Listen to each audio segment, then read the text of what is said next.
Sir. Yes sir. अच्छा, आप मुझे यस बताएं, सर। आपको स्क्रीन पे बुक नज़र आ रही है? Yes sir. चलें, जी आ रही है। कल हम लोगों ने बच्चों यस सर। चलें ठीक है, कल हम लोगों ने ये बुक जो है वो चैप्टर 7 सुल्तान अहमद मस्जिद, इसकी डॉक्यूमेंट्री भी हमने देखी थी, फिर हमने इसको रीड भी किया था, और एंड पे हम लोगों ने इसके सिनोनिम जो है इंग्लिश टू इंग्लिश मीनिंग भी किए थे, इसको डिस्कस भी किया था। किसी बच्चे ने कोई क्वेश्चन, इसकी ट्रांसलेशन आपको समझ ना आई हो, कोई वर्ड मीनिंग में आपको पता ना चला हो कि ये कैसे है, तो आप क्वेश्चन कर लें, वरना फिर हम आगे मूव करते हैं।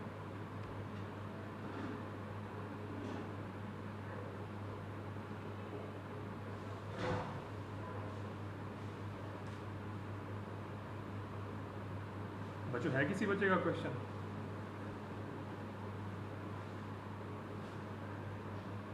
No sir. चलें, आज बच्चों हम लोग इसकी एक्सरसाइज में से जो जो चीज़ें हम लोगों ने करनी है वो मैं आपको बताता हूँ, क्योंकि इनकी जो एक्सरसाइजेज होती है ना चैप्टर की, तो इसमें बहुत सारा एक्स्ट्रा मटेरियल भी होता है जिसको हम लोगों ने स्किप करते हुए सिर्फ अपने काम की बातें जो है वो करनी है, जो हमारे पेपर से रिलेटेड होंगी। ठीक है, तो पहला जो हमारा हर चैप्टर का पार्ट होता है उसे कंप्रीहेंशन कहते होते हैं एक्सरसाइज में, और यहाँ पे हमें कहा जाता है आंसर द फॉलोइंग क्वेश्चंस। आप लोग सारे जो है ये क्वेश्चन देखिए, 1 2 3 4 5 6 ये सवाल उन्होंने दिए हुए हैं। ठीक है, इनमें से कोई ऐसा सवाल जिसका आपको अंदाज़ा ना हो, यानी अभी याद तो हमने नहीं किया, वो तो हम करेंगे ना इनको, लेकिन आपको ये ना लग रहा हो पता कि हमारा इसका आंसर बनाने के लिए क्या करना पड़ेगा हम लोगों को, आप इसको देख लें एक नज़र ये 6 क्वेश्चंस को, फिर मैं आपको बताता हूँ अगर आपको कोई प्रॉब्लम होती है इनको, क्योंकि इनको याद तो हम करेंगे ना बाद में। अभी फ़िलहाल आप मुझे ये बता देंगे कोई ऐसा क्वेश्चन थोड़ा सा जूम करें। अच्छा बेटा। सर जी बताएं। सर ये जो क्वेश्चन नंबर 6 है, जी हु कंस्ट्रक्टेड मस्जिद सोफिया, जी सर इसका बुक में नहीं था लेकिन मैंने सर्च किया था, जी तो इसका कोई जस्टिनियन वन था। जी जी, ये बच्चों रोमन अम्पायर है ना, जो कल हम बेज़ंतीन चर्च की बात कर रहे थे, तो यस सर। ये उन लोगों ने ना अपना चर्च बनाया था असल में इसको, हाया सोफिया को। तो बाद में जो हमारा इसको फ़तह किया था इस्तंबुल को हमने कल पढ़ा है ना, कुस्तुनतिनिया को, तो जब फ़तह किया गया था तो इसको मस्जिद बना दिया गया था मुसलमानों की तरफ से। तो जो इसको बनाने वाला था ना, जो आप नेम बता रही है वही था उसका नेम, ठीक है ना, उसकी प्रोनाउंसिएशन थोड़ी यस मुश्किल सर। सी है, तो मैं आपको ना इसका जो नेम यस है सर। वो उसको मैं आपको सेंड कर देता हूँ ग्रुप में। तो ये उसका क्वेश्चन नाम तो सर हाजिया सोफिया था। बेटा ये मस्जिद का नेम सर है ना। नहीं सर, मैंने सर्च, इसमें जस्टिनियन वन था। हाँ हाँ, वो जो आशिर बता रहे हैं ना, वो कह रहे हैं कि ये हाया सोफिया बेटा वो मस्जिद का नेम है, यही जो वो पूछ रहे हैं। Yes sir. ठीक है, तो ये क्वेश्चन देखिए, बाकी तो कोई नहीं है ना इसमें डिफ़िकल्ट, सारे हमारे देखे हुए हैं, हमने समझा इनको, ऐसे है ना क्लास।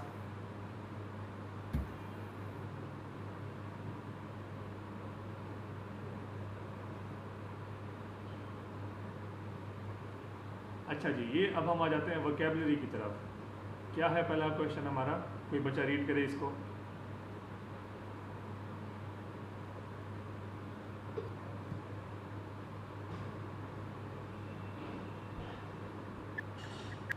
सर मैं करूं? हाँ जी करो बेटा। हेलो जी जी करें। सर, ए वाले का, हाँ जी consult a thesaurus and find out the synonyms of the following words. चलिए आप हमें बताएं फिर इनके सिनोनिम बताएं। सर एम्बेलिश का एडॉर्न है, इंटीग्रेट का इसे इंट्रिकेट पढ़े बेटा, यहाँ पे उनसे स्पेलिंग मिस्टेक हुई है, ठीक है, इंट्रिकेट जो हमने वर्ड किया था ना वो है ये।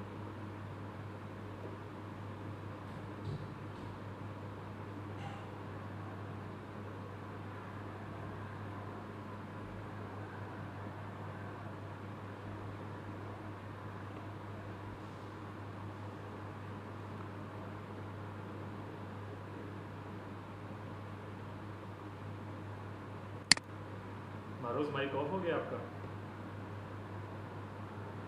सर वो ऑन नहीं हो रहा था, बार बार कभी बंद हो जाता है कभी वो हो जाता है। अच्छा, ये इंटेग्रेट का मतलब भी वही होता है, असेंबल करना यानी इकट्ठा करना, गैदर होना। Unite, combine, sir unite. हाँ गुड, ठीक है, नेक्स्ट देखो।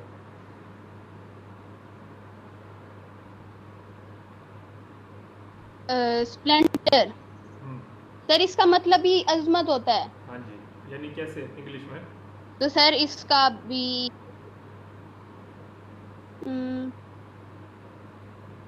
सर इसका मैजेस्टी हो सकता है वैसे। चलें, इसका हम लोग ग्लोरी कह सकते हैं इसको, और रिमार्केबल, आउटस्टैंडिंग, हर तरह से जो भी इसका हम मीनिंग लेना चाहें ले सकते हैं। ठीक है, नेक्स्ट मजेस्टी।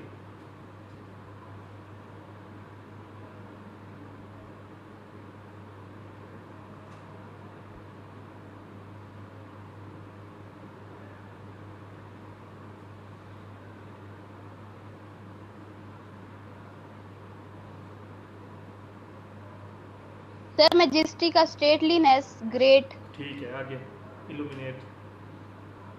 Illuminate, Brighton. ठीक है, नेक्स्ट क्वेश्चन देखिए बच्चों, अब हमसे एंटोनिम पूछे जा रहे हैं, यानी कि जिसे हम लोग उर्दू में कहते होते हैं सर अल्फाज मुत्तज़ाद। circle the correct antonyms from the given choices of the underlined word. ठीक है, The अब 1.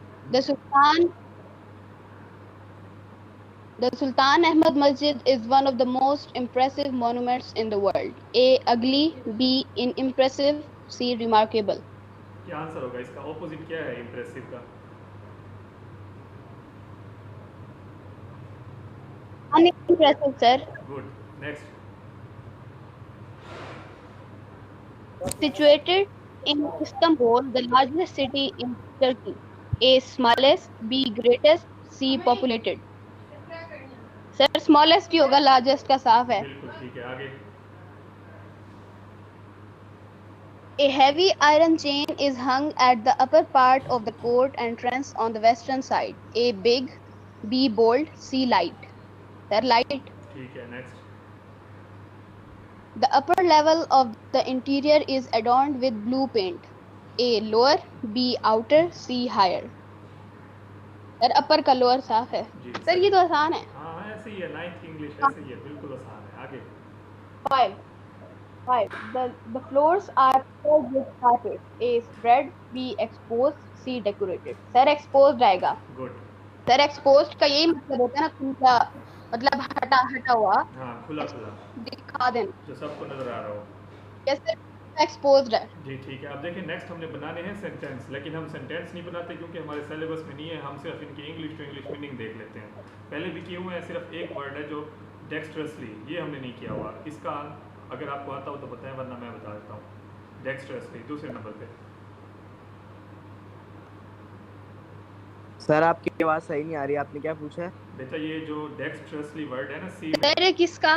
डेक्स्ट्रसली। क्वेश्चन सर नंबर, इनमें से कुछ आते हैं. हाँ वो हमने बाकी किए हुए हैं ना सारे, सिर्फ सर बताऊं? हाँ जी, दूसरा नहीं किया हुआ, दूसरे का बताएं। कौन सा सर? ये देखें ना, उसमें लिखा हुआ है इम्प्रेसिव और उसके आगे लिखा हुआ है डेक्स्ट्रसली।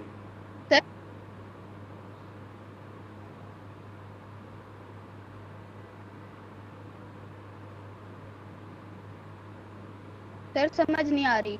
बेटा ये सी वाला क्वेश्चन है ना, use the following words in sentences. महाराज मजहब, इसका मतलब मजहब होता है। क्या कह रहे हो बेटा, दोबारा बताओ। महारत. हाँ, महारत। महारत को इंग्लिश में क्या कहेंगे?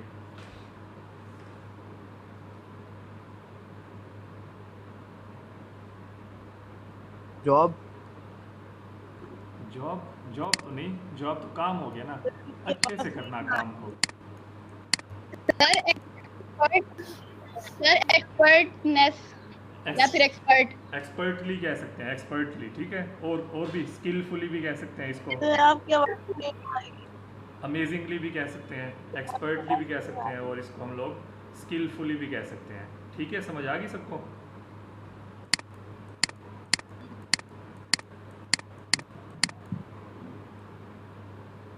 ओके है बच्चों?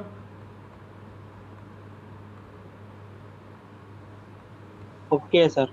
ठीक है, ये हमारा चैप्टर जो था ना, इसमें से इतनी ही चीज़ें हम लोगों ने करनी थी, तो 7 चैप्टर हमारा जो है वो कंक्लूड हो चुका है। ये चैप्टर हम लोगों ने इसके क्वेश्चन आंसर भी देख लिए हैं। एक क्वेश्चन हम लोगों ने करना है, वो हमने ग्रुप में आपको बता दूंगा। उसके साथ हम लोगों ने इसके इंग्लिश टू इंग्लिश और इसकी जो भी हमने रिलेटेड हमारे पेपर से थी एक्सरसाइजेज वो कर ली हैं। अब हम लोग जो है वो चैप्टर नंबर 6 की तरफ मूव कर रहे हैं। सब बच्चे अपनी बुक्स अगर आपके पास हैं तो वहाँ पे चैप्टर 6 ओपन करेंगे, अगर नहीं है तो फिर ये स्क्रीन पे आपके सामने चैप्टर 6 जो है वो मैं शो कर रहा हूँ। तो ये है हमारा चैप्टर 6, द काइज विजन एंड पाकिस्तान। सब बच्चों को नज़र आ रही है बुक? सर ठीक है बेटा, अब मुझे कोई इसकी उर्दू करके बताए, काइज विजन क्या मतलब इसका?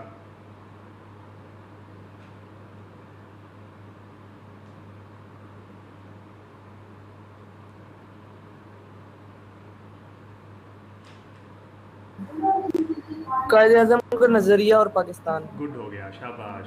तो कायदे आज़म का नज़रिया और पाकिस्तान, विजन को हम लोग इंग्लिश में मज़ीद बेटा क्या कह सकते हैं? Point of view, point of view, thinking, इस तरह। यानी कायदे आज़म की सोच और पाकिस्तान, कायदे आज़म का नज़रिया और पाकिस्तान, कायदे आज़म का पॉइंट ऑफ व्यू और पाकिस्तान।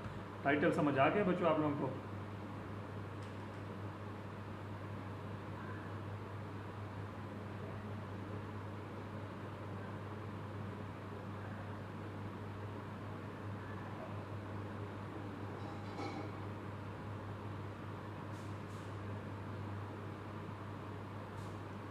सर ये क्या नेक्स्ट चैप्टर स्टार्ट कर रहे हैं? हाँ, वो हमारा 7 चैप्टर तो कंक्लूड हो गया ना, उसमें से जो चीज़ें हमने करनी थी वो हमने कर ली हैं।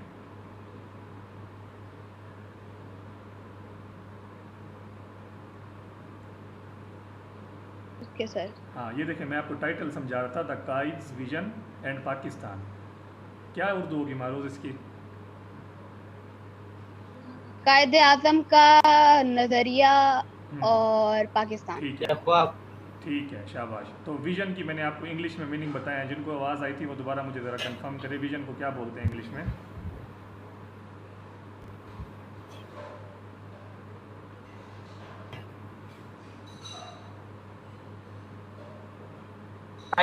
Point of view. हाँ जी, गुड आशिर, पॉइंट ऑफ व्यू कहेंगे, इसको थिंकिंग कहेंगे, सोच कहेंगे हमारी, ठीक है। तो कायदे आज़म पाकिस्तान को लेकर क्या ऑब्जर्वेशन, ठीक है, ऑब्जर्वेशन हो गई, वेरी गुड। अच्छा बच्चों, आप सुने आप थोड़ी देर मुझे कि कायदे आज़म, आपको जैसा कि पता है कि फाउंडर ऑफ पाकिस्तान, पाकिस्तान बनाने की जो स्ट्रगल थी उसको लीड करने वाले कायदे आज़म थे। तो कायदे आज़म की ज़ाहिरी बात है कि एक सोच थी जिसको लेकर वो आगे चल रहे थे और वो पाकिस्तान को बनाने की कोशिश कर रहे थे। उसी के बारे में हम लोगों ने यहाँ पे पढ़ना है कुछ बातें, यानी वो तो बहुत बड़ी स्ट्रगल है ना, उसकी तो पॉइंट इतने हैं कि हम लोग बेशक जितनी बुक्स लिख लें वो कम पड़ेगी। यहाँ पे उन्होंने सिर्फ हमें मेन पॉइंट बता दिए हैं कि कायदे आज़म पाकिस्तान को लेकर क्या सोचते थे।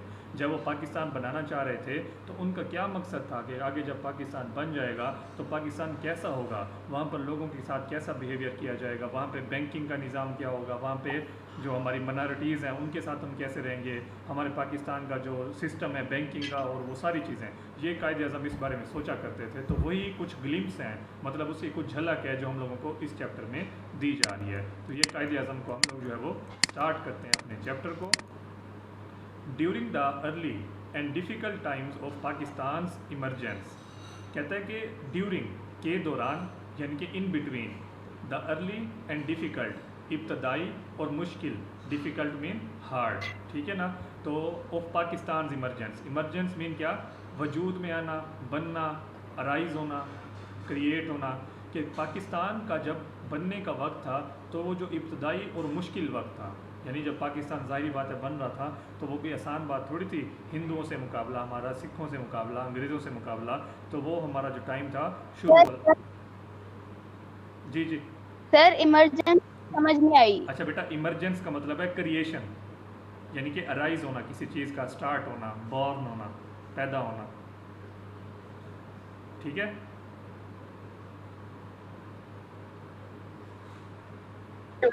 चले, यस सर। तो वो बता रहा है कि शुरू का जो पाकिस्तान बनने का टाइम था वो बड़ा मुश्किल था। तब क्या हुआ कि Quaid-e-Azam Muhammad Ali Jinnah undertook a country wide tour, यानी कायदे आज़म ने क्या किया? अंडर टुक किया, कंडक्ट किया, यानी कि उन्होंने स्टार्ट किया क्या?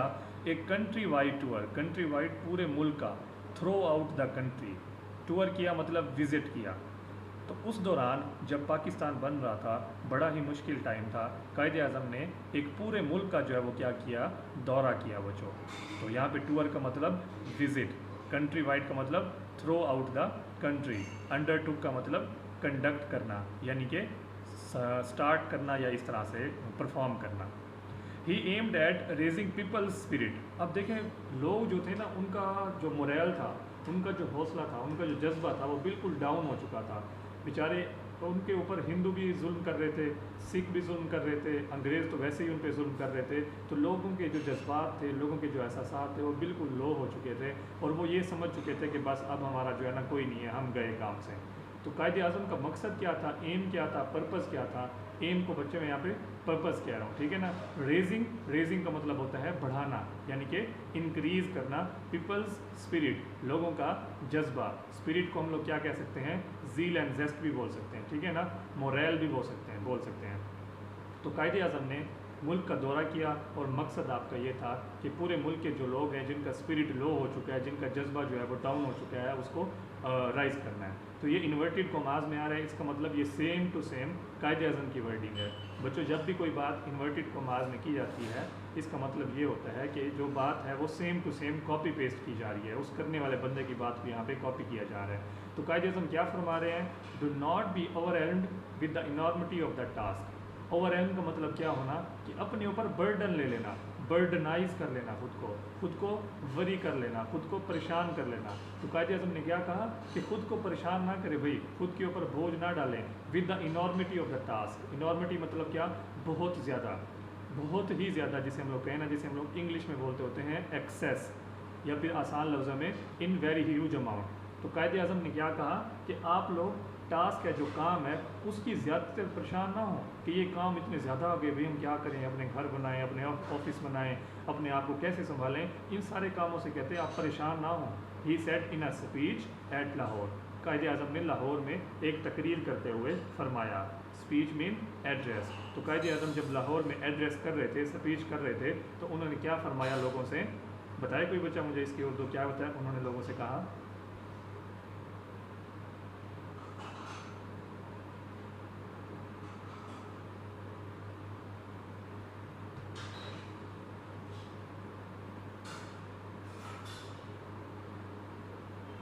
हाँ जी, कोई सुन रहा है? मुझे बताए ज़रा क्या कहा था कायदे आज़म ने लोगों से?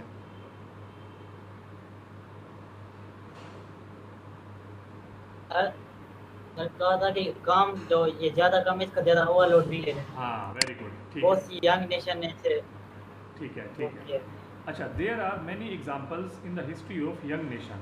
अब कायदे आज़म उनको मोटिवेट कर रहे हैं, यानी उनका जज्बा बढ़ा रहे हैं। किस तरह? एग्जाम्पल देके वो कह रहे हैं बहुत सारी मिसालें तारीख़ में मौजूद हैं। किन की तारीख़ में? यंग नेशंस की, यानी कि नई पैदा होने वाली अक़वाम की। कहते हैं कि जब ये बहुत सारी कौमें ऐसी भी गुजरी हैं जिनके अंदर, जिनकी तारीख़ में बहुत सारी मिसालें मौजूद हैं। Building themselves up by sheer determination and force of character. Sheer का मतलब होता है महज, महज का मतलब होता है सिर्फ, और सिर्फ को इंग्लिश में हम कहते हैं ओनली।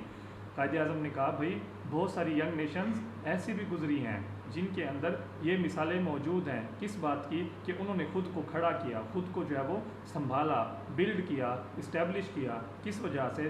सिर्फ और सिर्फ, शेयर मीन सिर्फ और सिर्फ, महज, only, determination and force of character. Determination मतलब रेजोल्यूट होना, रेजोल्यूट मतलब क्या? अपनी बात पे डट जाना, पक्के हो जाना, एंड फोर्स ऑफ करेक्टर, और अपने किरदार की मजबूती की वजह से। तो कायदे आज़म उनको मिसाल दे रहे हैं कि बच्चों, या अपनी कौम जो भी थे उनके लोग उनको कह रहे हैं कि जी,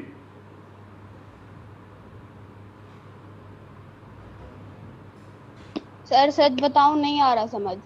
कहाँ से नहीं आया बेटा? कोई बिल्कुल आवाज़ नहीं आई आपको?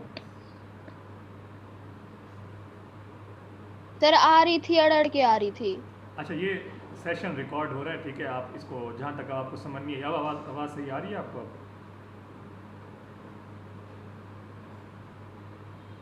यस सर, अब आ रही है। अच्छा, यहाँ तक जहाँ से हमने पढ़ लिया ना, ये आप रिकॉर्डेड है सेशन, आप इसको अपने भाई से कहिएगा, आपको वो देगा, वहाँ से आप उसको देख लीजिएगा। यहाँ से जहाँ से अब आवाज़ ठीक है। सर कायदे आज़म की स्पीच के बारे में जो आप बता रहे थे ना, उसमें बस यहाँ तक समझ आई थी कि उन्होंने मतलब मिसालें देकर कहा था कि और भी यंग नेशन थी जिन्होंने अपने मतलब हौसले और हिम्मत की वजह से ना, और किरदार की वजह से, मतलब मैं बेटा आपको हम यहीं तो पढ़ बस रहे हैं, यहाँ आप तक आई बराबर थी। तो हैं, हम यहीं पढ़ रहे हैं, मैं तो यहीं पे हूँ अभी। अच्छा सर। हाँ ठीक है, आगे सुने आप, ठीक है। तो कायदे आज़म अब उनको एग्जांपल्स देते हुए यंग नेशंस की उनका हौसला बढ़ा रहे हैं और उनको कह रहे हैं कि सिर्फ आप लोगों ने क्या करना है, अपने किरदार को मजबूत करना है और अपनी जो सोच है उसको पुख्ता रखना है। आपने हिम्मत नहीं हारनी, यानी आसान लफ्ज़ों में जैसे हमारे पीएम भी कहते हैं, आपने घबराना नहीं है। वो भी कायदे आज़म उस टाइम यही कह रहे हैं अपनी कौम को कि आपने घबराना नहीं है, बस आपने हौसला रखना है, हम यहाँ से कामयाब हो जाएंगे।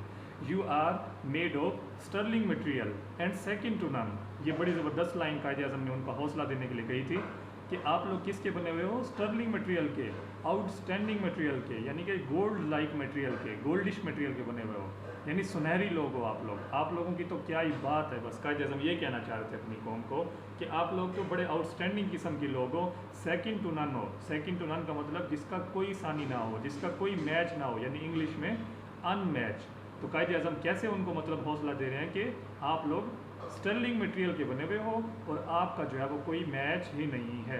तो जब ये बात की, ज़ाहिर बात है, तो कायदे आज़म ने उनको तो सुपीरियर कर दिया ना सबसे, तो लोगों का जो हौसला है वो वापस आना शुरू हो गया इस बात से। ठीक है, कीप अप योर मोरल, यानी कि अपना हौसला जो है उसको बुलंद रखो। मोरल किसे कहते हैं बच्चों? डिटर्मिनेशन को कहते हैं, हौसले को कहते हैं, करेज को कहते हैं, ठीक है ना। तो कायदे आज़म ने क्या कहा कि अपना हौसला जो है वो आप बुलंद रखो। जैसे हम उर्दू में कहते हैं ना कि अपने हौसले पस्त ना होने दो, ये उसी तरह कायदे आज़म को कह रहे हैं कि अपना हौसला जो है वो बरकरार रखो, आपने हिम्मत नहीं हारनी बिल्कुल भी। Do not be afraid of death, मौत का खौफ। मुसलमानों को तो मौत का खौफ होता नहीं है, उनको तो पता ही है हम दुनिया में आई मरने के लिए और अपनी ज़िंदगी और आखिरत जो है वो सेट करने के लिए आए हैं। तो कायदे आज़म उनको फिर से कह रहे हैं, भाई do not be afraid of death, मौत से ना घबराओ। अफ्रेड मीन खौफजदा होना, यानी कि डर जाना, और इसी तरह फ्राइटन हो जाना, FRIGHTEN, फ्राइटन। तो कायदे आज़म उनको कह रहे हैं कि मौत का खौफ तो आपको बिल्कुल नहीं होना चाहिए। We should face it bravely to save the honour of Pakistan and Islam. हमें क्या करना है, हमें इसका बहादुरी से सामना करना है। किसके लिए? पाकिस्तान और इस्लाम की इज़्ज़त बचाने के लिए। ठीक है, वी शुड फेस, हमें इसका मुकाबला करना है। इट के बाद ब्रेवली, ब्रेवली मीन करेजली, बहादुरी से, हमें बहादुरी से इसका मुकाबला करना है। To save, save mean protect, protect करना है किसको? ऑनर को, ऑनर मीन रिस्पेक्ट को, इज़्ज़त को, किसकी? पाकिस्तान और इस्लाम की। तो कायदे आज़म उनको कह रहे हैं, भाई हिम्मत करो, क्या हो गया आप लोगों को, हमने तो पाकिस्तान और इस्लाम की इज़्ज़त की हिफाजत करनी है और आप लोग जो है वो घबरा रहे हो। नहीं, आपने घबराना नहीं है। Do your duty and have faith in Pakistan. अपना काम करें, सिर्फ अपनी अपनी कैपेसिटी में जो आपको जिम्मे लगाया गया ना काम, जो भी आपका काम है, आप स्टूडेंट हैं तो अपना काम करते रहे। सर आपकी आवाज़ कट कट के आ रही है। Hello sir. जी जी, सर आपकी काफ़ी हद तक आवाज़ कट गई है, समझ नहीं आया आपने कहा क्या। आपको लास्ट बात क्या समझ आई थी आपका?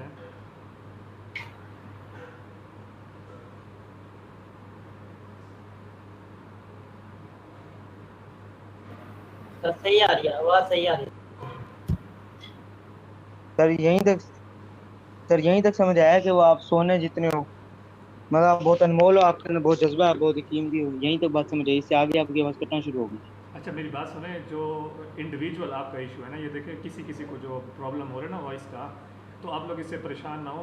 ये हमारा जो लेक्चर होता है ना, इसे मैं साथ में रिकॉर्ड भी करता होता हूँ, तो जहाँ पे आपको प्रॉब्लम आती है आप उसको व्हाट्सएप ग्रुप में वहीं से सिर्फ सुन लिया करो, पूरा ना सुना करो बेशक, ठीक है। मैं आपको रोज़ जो है वो लेक्चर प्रोवाइड करता होता हूँ। अभी जैसे अहमद यूनिस को आवाज़ ठीक आ रही है, बाकी कोई बताए किसी और को आवाज़ सही आ रही है? यस सर, मुझे आ रही है। तो सबको बिल्कुल ठीक आ रही है, एक बच्चे का प्रॉब्लम है, तो आप लोग परेशान ना हुआ करें। आप लोग जहाँ से आपको प्रॉब्लम आती है ना, वहीं से आप सिर्फ व्हाट्सएप ग्रुप में सुन लिया करें। चलिए आगे चलते हैं, टाइम हमारा जा रहा है। तो कायदे आज़म ने उनको क्या कहा? अभी फिर काट रही है आवाज़ आपकी। ऐसे बच्चों? हाँ सर, हमें तो आ रही है। अच्छा सर आ रही है। अच्छा, जिसका प्रॉब्लम है ना, आप थोड़ा सा वैसे वेट कर लो, 5-10 मिनट ही रह गए हमारे। आप यही 5-10 मिनट का जो लेक्चर है ना हमारा, आप उसमें सुन लेना अगर आपको अभी भी प्रॉब्लम आ रही है, क्योंकि आप अकेले को फेस हो रहा है problem. Do your duty and have faith in Pakistan.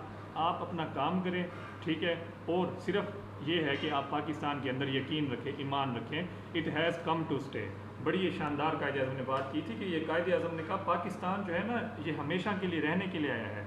आप लोग ये परेशान ना हो कि कोई आएगा हमारे ऊपर जंग लड़ेगा और हमसे जीत जाएगा और हम दोबारा गुलाम हो जाएंगे, ये वो। तो ये सारी बातें कायदे आज़म ने कहा आप भूल जाओ भाई। आप सिर्फ अपनी अपनी कैपेसिटी के अंदर अपना अपना काम करते रहो, जो आपको ड्यूटी असाइन की गई हैं। और कायदे आज़म ने कहा कि पाकिस्तान के अंदर यकीन रखो, ये मुसलमानों ने जो पाकिस्तान बनाया है तो ये रहने के लिए है हमेशा, ये कभी ख़त्म नहीं होगा। तो ये कायदे आज़म की वो स्पीच थी जो आप हर जगह पे जाकर करते थे, जहाँ जहाँ भी आप जाते थे। यानी आपने ऊपर पढ़ा है कि पूरे मुल्क का दौरा कायदे आज़म कर रहे थे, तो जहाँ जहाँ भी कायदे आज़म गए पाकिस्तान में तो उन्होंने वहाँ पर जाकर लोगों का हौसला इसी तरह बढ़ाया। ठीक है, तो ये वर्ड्स जो थे इनका जो असर हुआ हमारी कौम पे वो बड़ा ही शानदार हुआ कि वो कौम जो बिल्कुल ये सोच रही थी भी हम तो गए अब, लेकिन वो अपने कदमों पे ना सिर्फ खड़ी हुई है और आज देखिए हम लोग 1947 से 2020 आ गए। भले जितने भी क्राइसिस हों पाकिस्तान में, लेकिन पाकिस्तान वो अपनी जगह पे मौजूद है ना। अल्लाह का शुक्र है कि कोई इसके ऊपर टेढ़ी आँख से भी नहीं देख सकता। ठीक है, आगे हम लोग चलते हैं। The entire journey of the great leader struggle for a separate homeland for the Muslims of the subcontinent was based on the pivot of the Muslim unity and the oneness as a nation। अच्छा, ये बड़ी line है, मैं इसको PCs में division करता हूँ इसकी। Sir excuse me. जी सर जी जी सर ये थोड़ा सा जूम कर दें, दिख नहीं रहा। अच्छा बेटा, आप बोल रहे हैं?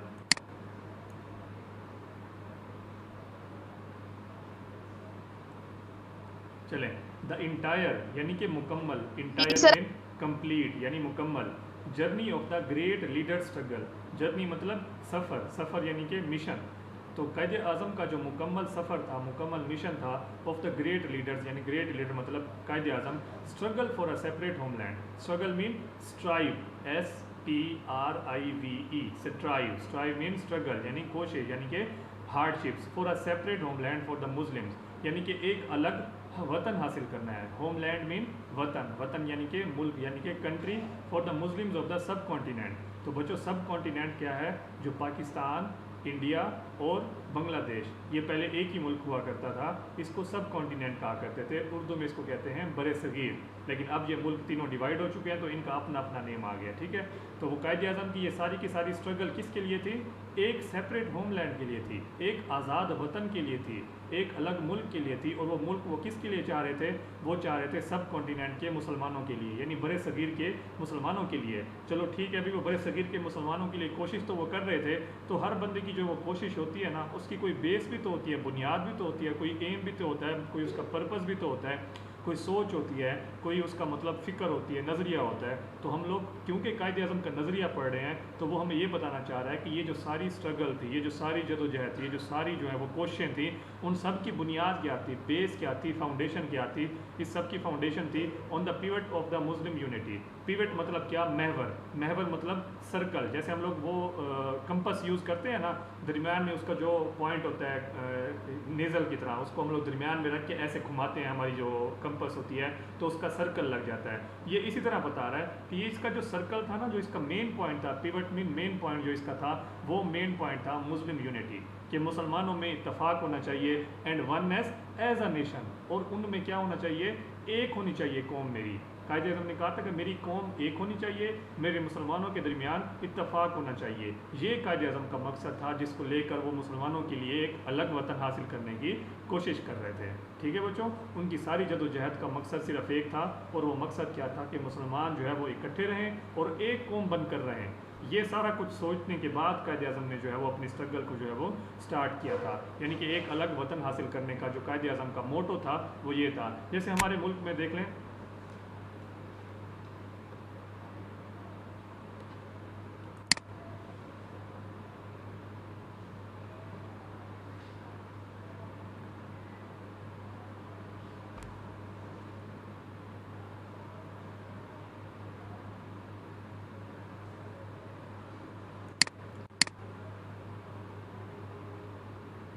ठीक है बच्चों, तो हम लोग कंक्लूजन की तरफ चलते हैं। सेकंड पैराग्राफ जो है, he talked about Pakistan in such clear terms. उन्होंने कायदे आज़म ने पाकिस्तान के बारे में मतलब इतना वाज़ेह करके बात की।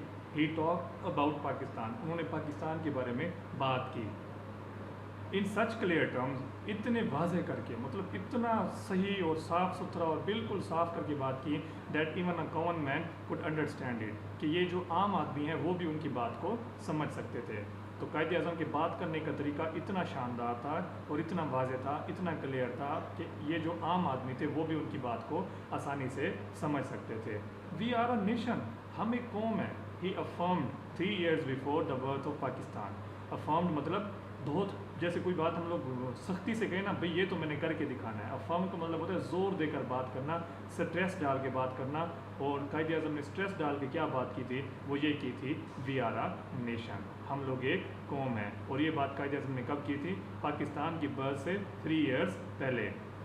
With our own distinctive culture, हमारा अपना एक कल्चर है। डिस्टिंक्टिव मतलब सबसे अलग, सबसे मुनफरिद, सेपरेट है, सबसे बिल्कुल वाज़े है, अलग है। कल्चर मतलब ट्रेडिशन एंड सिविलाइजेशन, और हमारी जो तहज़ीब है, यानी ये सकाफ़त है और हमारी तहज़ीब है, ये सारा का सारा दूसरे लोगों से अलग है। लैंग्वेज एंड लिटरेचर, हमारी ज़बान और हमारा अदब, ये भी अलग है। आर्ट एंड आर्किटेक्चर, हमारा आर्ट और आर्ट को करने वाले काम, ये सारे के सारे ये भी डिफरेंट है हमारे। नेम्स एंड नोमेनक्लेचर, हमारे नाम और नाम रखने का तरीका, ये भी अलग है। Sense of values and proportion, हमारा एहसास और हमारा जो जिम्मेदारियाँ हैं ये भी। Legal laws and moral code, कानून और उसके साथ इखलाकियात के जो हमारे असूल हैं वो। कस्टम्स एंड कैलेंडर, हमारा तारीख़ का निज़ाम और हमारे रिवाज। हिस्ट्री एंड ट्रेडिशन, हमारी रिवायात और हमारी तारीख़। एप्टीट्यूड एंड एम्बिशन, हमारा काम करने की सलाहियत और हमारे अज़ाइम। In short we have our own distinctive outlook of life. बल्कि हम लोग बात इस बात पे ख़त्म करेंगे कि हमारा जो ज़िंदगी गुजारने का जो तरीका है, ज़िंदगी गुजारने की जो हमारी पहचान है वो डिस्टिंक्टिव है, यानी सबसे अलग है, सेपरेट है। तो ये बात कायदे आज़म ने की थी अपने आप को एक नेशन कहते हुए, क्योंकि हिंदू कहते थे कोई बात नहीं है भाई, ये हम लोग इकट्ठे हैं सारे, कोई मसला नहीं है। तो यही बात थी, वो बताना चाह रहे थे कि हम लोग अलग हैं, और अलग क्यों हैं, इतने सारे पॉइंट जो हैं वो कायदे आज़म ने एक्सप्लेन कर दिए थे।